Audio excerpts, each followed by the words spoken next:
Tentaram me colocar na cadeia de forma inafiançável pelo crime de racismo. Você não ouviu errado. Pelo crime de racismo por causa dos áudios da Ucrânia. E agora, depois de 3 anos, finalmente, sai um elefante das minhas costas. E você deve ter visto a matéria. Aliás, você não deve ter visto, porque só saiu em um lugar. Né? Na hora de me acusar, mas sai manchete em tudo quanto é lugar. Em todos os veículos. E fala de novo, e fala. Quando eu sou inocentado, não sai em lugar nenhum. Saiu inclusive no antagonista. Quero agradecer ao antagonista pela matéria honesta, que inclusive quando colocou as aspas, os áudios colocaram as aspas inteiras, dá pra ver, que é uma zoeira, não sei o que lá, enfim, sai a matéria aqui, ó. Justiça trancação penal sobre Arthur Doval por comentário sobre ucranianas. Para a Câmara Criminal do TJ de São Paulo, as declarações do ex-deputado não configuram crime. Finalmente, cara. E que história é essa? Essa história não começou com essa denúncia e talvez tenha terminado aqui. Qual a história? Eu vou te contar ela completa. Antes de mais nada, é importante que você dê like no vídeo, cara, para esse vídeo rodar. Já que a imprensa não fala disso, dá like nesse vídeo aqui, para esse vídeo rodar, tá? E se inscreva no canal. Se você puder também, espalhe esse vídeo. É importante que você espalhe esse vídeo, porque nós vamos falar de outras coisas aqui. A história é o seguinte. Quando vazaram os áudios, tentaram de todas as formas me incriminar por causa disso. Tentaram achar crime nisso. E claro que não acharam. A primeira tentativa, inclusive, foi até da Janaína Pascoal, né? A minha amiga. Ai, muito estranho isso nessa casa, sabe? Muito estranho isso daqui. A minha amiga, gente fina, Janaína Pascoal, falou: isso aqui tem crime financeiro, viu? Muito estranho aí. Evasão de divisa, que seria a evasão de divisa mais burra do mundo, né? Pegar dinheiro daqui para levar para um país em guerra, né? Lavagem de dinheiro, mostrando para o mundo inteiro uma vaquinha pública que você está fazendo. E claro que essa denúncia nem andou. Essa denúncia de evasão de divisa nem andou. A gente fez tudo certinho, com aval da embaixada. É importante lembrar, foi a maior doação privada do Brasil para a Ucrânia da história. Nós tivemos que ligar para a embaixada para ver como fazer. Fizemos tudo de acordo com o que eles mandaram. Mandamos a prestação de contas para a imprensa, para a Folha, para a Mônica Bergamo. Chamamos uma consultoria externa para auditar tudo e falar, tá tudo certo aqui. Então essa nem andou. Aí, claro, né? Tentaram, e aí você acha que veio de quem? Você acha que veio da esquerda essa denúncia? Não. Veio da verdadeira direita aqui, ó. Valéria Bolsonaro fez uma denúncia de turismo sexual. Acredite se quiser. E aí eu ganhei a denúncia, inclusive, eu fui investigado pelo Ministério Público e pela Polícia Federal, que ambos os órgãos concluíram o óbvio. É claro que não tem crime aqui. Inclusive eu vou ler um trecho aqui da decisão. Isso aqui, ó. Igualmente, não há justa causa para prosseguimento das investigações ou oferecimento de denúncia em relação ao delito tipificado no artigo tarará, favorecimento da prostituição ou de outra forma de exploração sexual. Trata-se de crime que, em suas modalidades induzir ou atrair e facilitar, consuma-se quando alguém passa a se dedicar com habitualidade ao exercício da prostituição ou de outra forma de exploração sexual. Isto é, trata-se de crime instantâneo, porém exige a habitualidade do comportamento da vítima. Outro sim é crime material que requer para sua consumação o efetivo exercício da prostituição. Da análise dos elementos informativos, extrai-se que o investigado direciona seus autos a pessoas que poderiam ir para a Ucrânia, local onde ele sugere que é fácil relacionar-se com mulheres. Não há nenhuma evidência de que sejam pessoas que podem figurar como sujeitos passivos do crime em questão, tampouco que, diante das falas do investigado, alguém passou a prostituir-se com habitualidade. Ou seja, tá muito claro. Ainda diz aqui, ó, não há dolo em induzir ou atrair e facilitar alguém a prostituir-se ou explorar-se sexualmente. Deu tudo certo aqui e é óbvio que eu fui inocentado, inclusive, curiosamente, por uma juíza mulher, tá? E aí, óbvio, né, cara, a galera que ficava me chamando de turista sexual, tal, eu processei todo mundo, tô ganhando vários processos. Talvez o mais recente deles tenha sido desse, do Túlio, né, onde ele teve que colocar aqui, ó, eu, Túlio Bevenuti Antunes, por força de acordo judicial firmado com o senhor Arthur Doval, venho através desse me retratar publicamente. Arthur Doval não fez turismo sexual, não é explorador sexual e não é explorador de refugiados ucranianos. Me comprometo também a não mais repetir tais alegações e a pagar a indenização acordada no processo por tê-lo feito. Sem mais. Então, pagou a indenização e ainda por cima fez a retratação, né? Esse, entre outros. Daí, meu irmão, eu recebi uma outra denúncia. Duas procuradoras, né, que eu não vou citar nome, que eu não quero que ninguém vá lá hatear ninguém, tá? Elas pegaram, não, como assim ele se livrou? Não. E aí elas fizeram uma denúncia que eu teria sido racista. Dá uma olhada aqui, ó. E aí o que eu vou fazer? Eu vou ler a denúncia. Eu vou ler a defesa do meu advogado maravilhoso, Aldo Romani, tá? É uma aula aquilo. E depois eu vou te mostrar os verdadeiros motivos para isso estar acontecendo. Dos fatos. Consta do incluso inquérito policial que no dia 4 de março, por um indivíduo, o denunciado praticou discriminação e preconceito em gênero e procedência nacional e expressões de racismo. Segundo apurado à época dos fatos, aí ela vai citando aqui, né, que eu teria cometido racismo e faz o seguinte. Ao externalizar a ideia de que mulheres ucranianas são fáceis porque são pobres, o denunciado preconceituosamente desqualifica a prática e pratica discriminação penalmente típica diante da externalização de ideias, visando a supressão de direitos, notadamente a dignidade e liberdade sexuais, razão pela qual a conduta encontra subsunção no crime de racismo. Aí, para embasar a decisão dela, ela coloca alguns casos. Eu vou citar os exemplos que estão na denúncia. Olha isso aqui, ó. O Supremo Tribunal Federal, em setembro de 2003, a julgar o conhecido caso Ellwanger, reconheceu a inexistência de subdivisão entre seres humanos entre raça, na medida que todos se qualificam como espécie humana. Em relação à raça e racismo, reconheceu que a divisão dos seres humanos e raças resulta em processos de conteúdo meramente político-social. Desse pressuposto origina-se o racismo, que por sua vez gera discriminação, preconceito e segregacionista.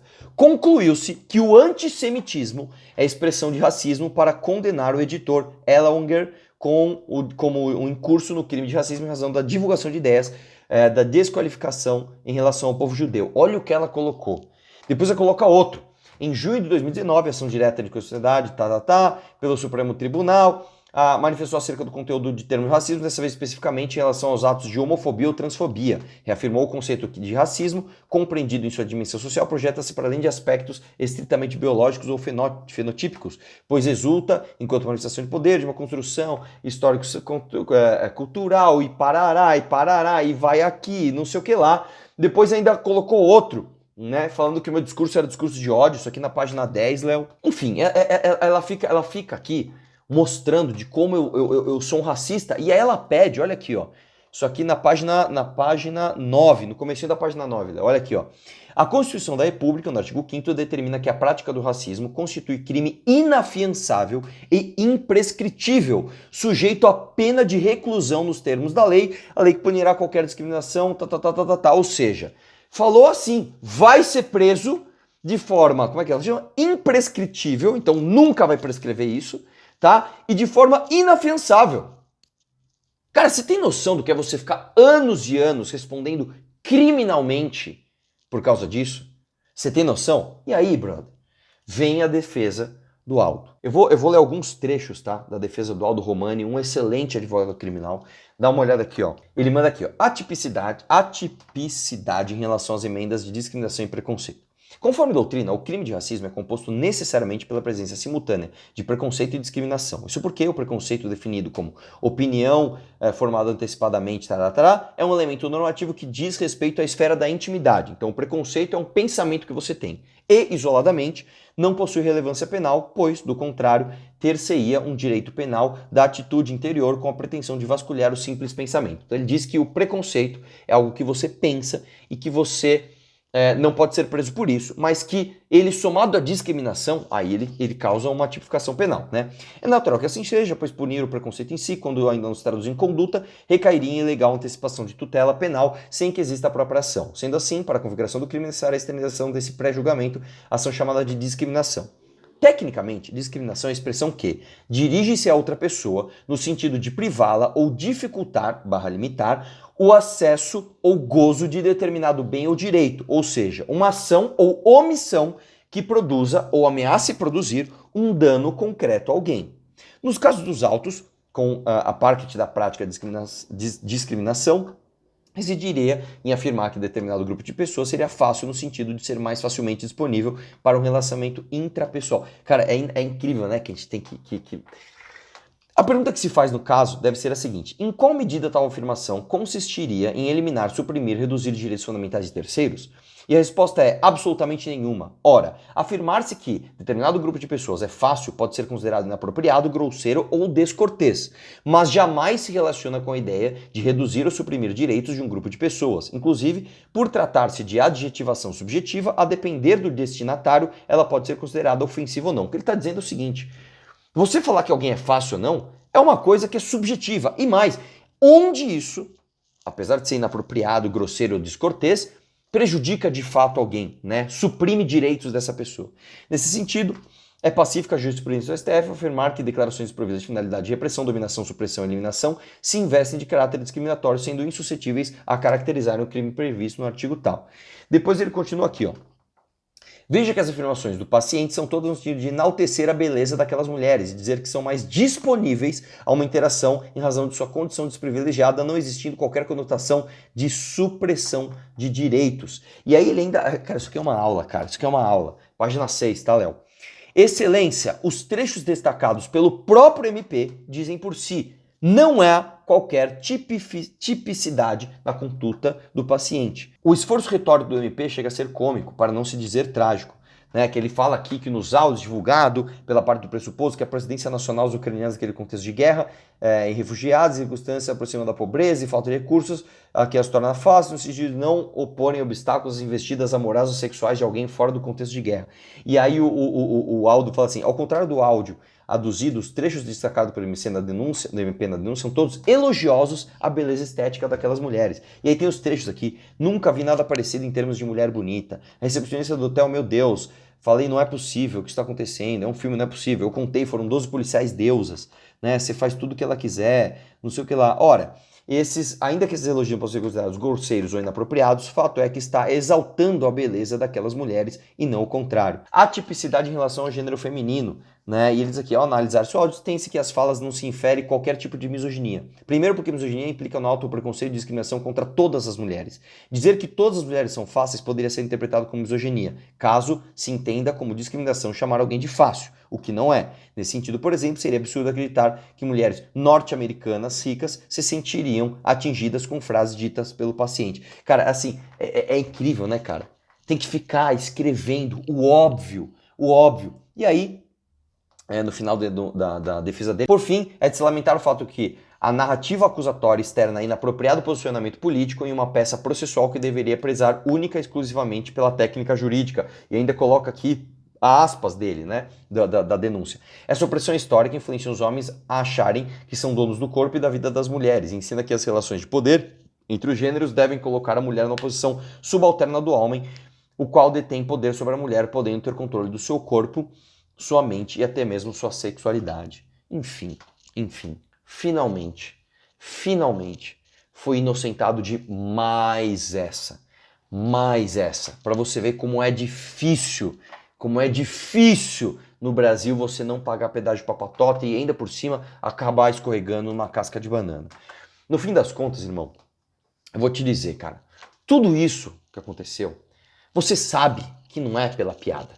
Se essa piada tivesse sido feita pelo Lula, né, que ele acabou de falar que ele colocou a Gleisi Hoffmann como ministra para que os homens do Congresso se aproximem da mulher bonita. Olha isso, o cara acabou. O presidente da República usou uma mulher por uma relação institucional por causa da beleza dela. Olha isso, olha isso. É muito importante trazer aqui o presidente da Câmara e o presidente do Senado.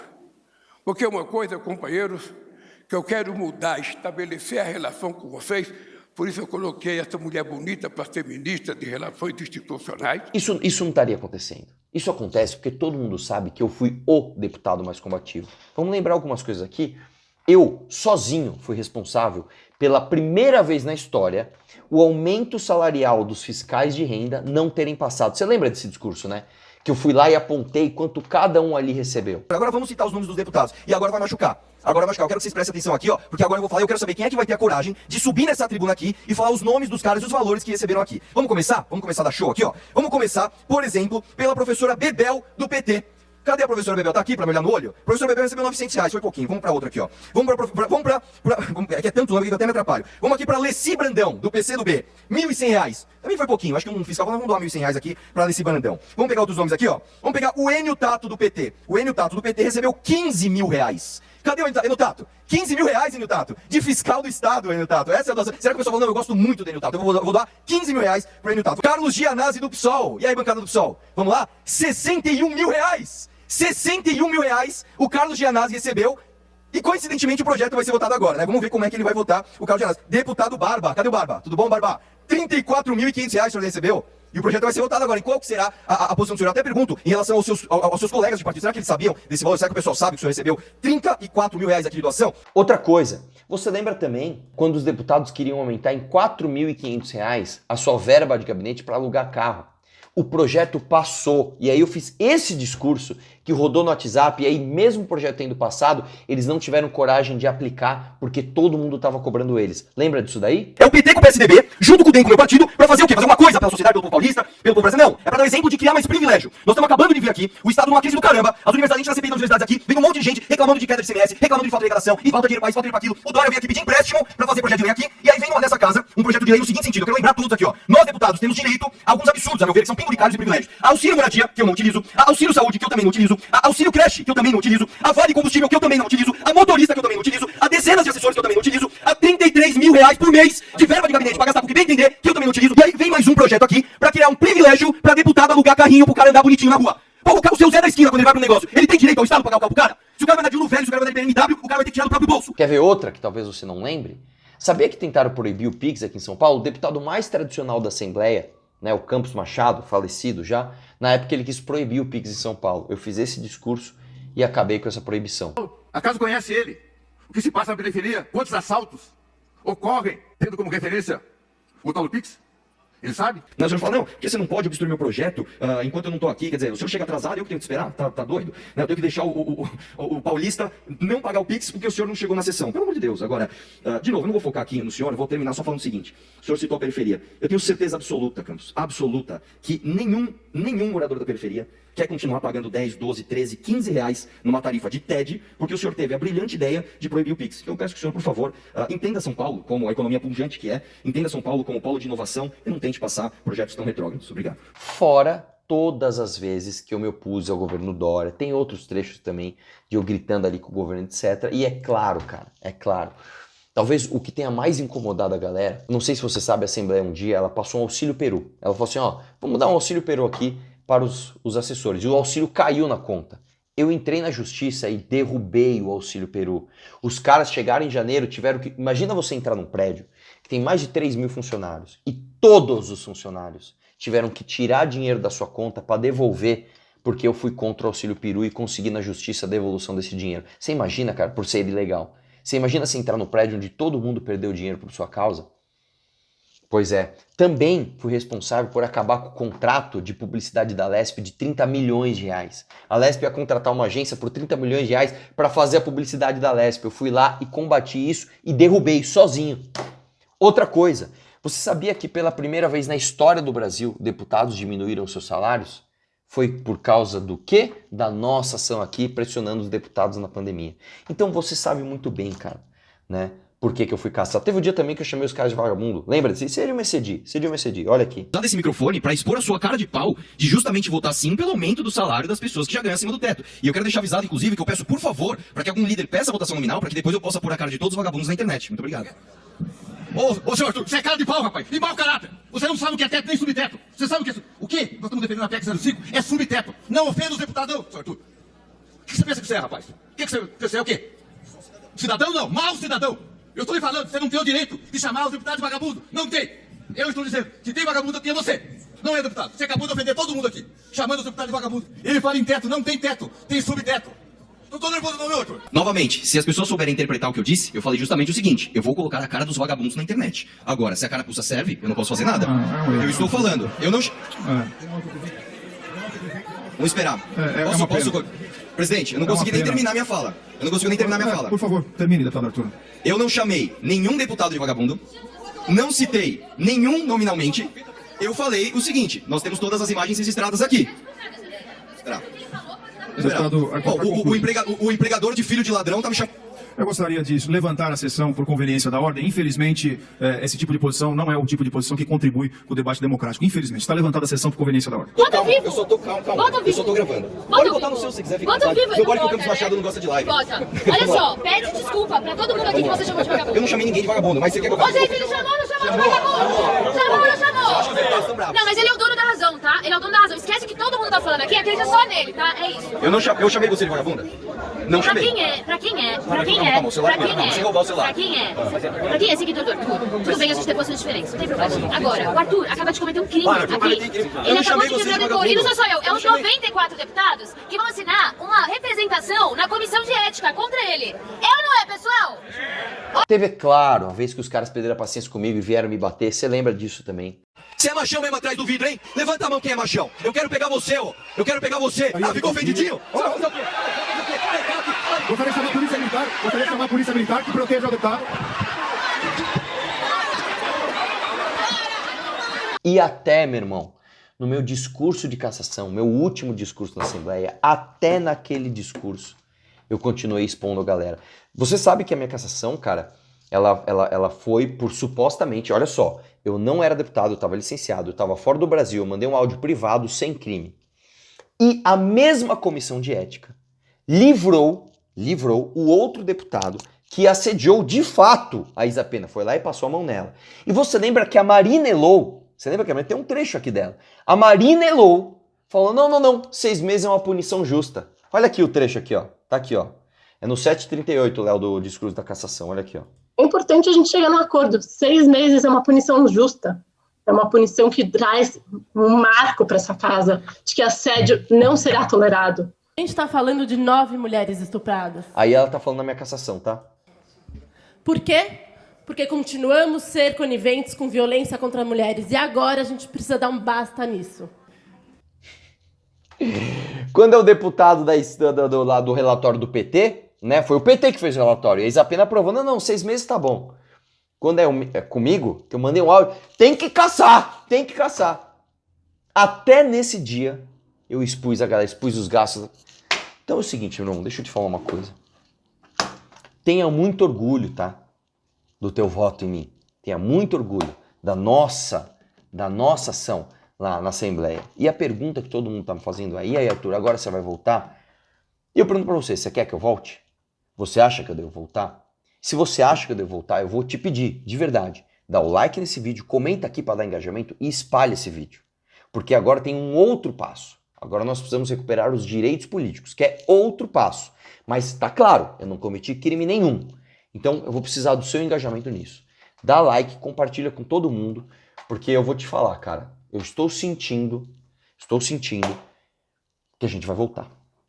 Um abraço, vamos questionar tudo.